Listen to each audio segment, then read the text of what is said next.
obviously, it wasn't the prettiest game, and it isn't the best division. But there were some good things. Let's talk about what you, Mark Sanchez, saw from Carson Wentz on that game-winning touchdown.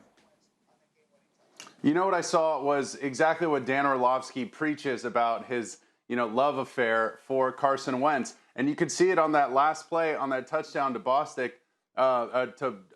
Boston there. Listen, Boston Scott, excuse me. He sees, Carson Wentz sees two defenders. They're going to double this slot player. He sees Jabril Peppers one-on-one with his running back. He knows that running back's tiny. He confirms what he sees pre-snap right here, sees both of those defenders covering who he wanted to go to in the slot. What's he do? He finds his matchup that he wants, but he also feels his right tackle because Lane Johnson's out. This guy's in his lap. He's got to move. He's got to make a quick movement. He steps up in the pocket and delivers an absolute dime. This was one of the best throws I've seen him make all year, and he continues to do a lot more with less. And listen, the cavalry's coming. Goddard's going to get healthy. They're going to get Ertz back. This could be the team that ends up, winning this thing late, and that early on, that tie, everything we were saying bad about the Eagles might come back and just be what helps them later on in the year. RC, I do sort of feel like that's a reasonable way to look at it. The division is bad, but Wentz might be the difference and the reason the Eagles are the best team in it.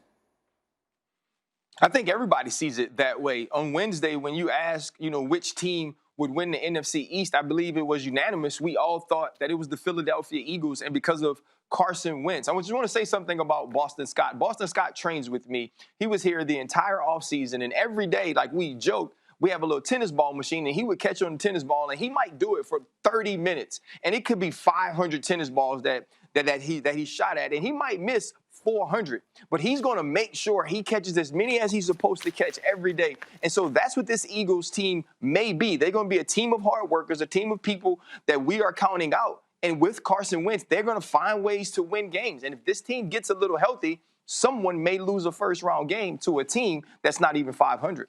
Yeah, we've seen it happen before, and it certainly could happen again. Diana Rossini, let's go big picture here. Your sense on the NFC East in general right now. Well, in regards to Carson Wentz, I feel like sometimes when winning will camouflage a lot of the flaws. And while we can praise that, last drive there where he looked great, did we forget the other three quarters there?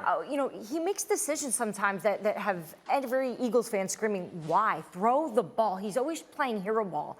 Yeah. And at what point are we going to see this growth in Carson Wentz? And I think that's the issue that so many people have with him at the quarterback position besides Dan Orlovsky. It's just at some point, game situations, he needs to just get better at understanding what's happening around him, because to live in this space where you're so unsure all the time, which is, I think a lot of us are looking at him going, we see the talent, we see the ability, I sure see the toughness. Like the consistency. But it's the consistency and the game awareness. It's a consistency you need to be a superstar. See, you can be a star, but it takes consistency to become a superstar. It's doing the little things well, consistently. And, listen, this is going to be the best team that Carson Wentz has been on for a long time, because the rent is finally due in what Howie Roseman's been doing and kind of operating above the cap. You talk about $64 million over the cap next year. They're going to have to do a better job in bringing in talent around him. They try to put all the troops together to win one more time. Yep. You think about Kelsey, he looks old in the tooth now. Lane Johnson starting to look compromised. Jason Peters. And then you saw Deshaun Jackson yesterday.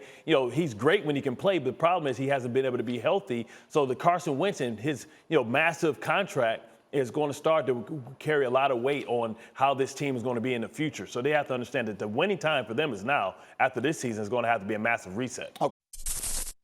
Thank you for watching ESPN on YouTube. For live streaming sports and premium content, subscribe to ESPN+.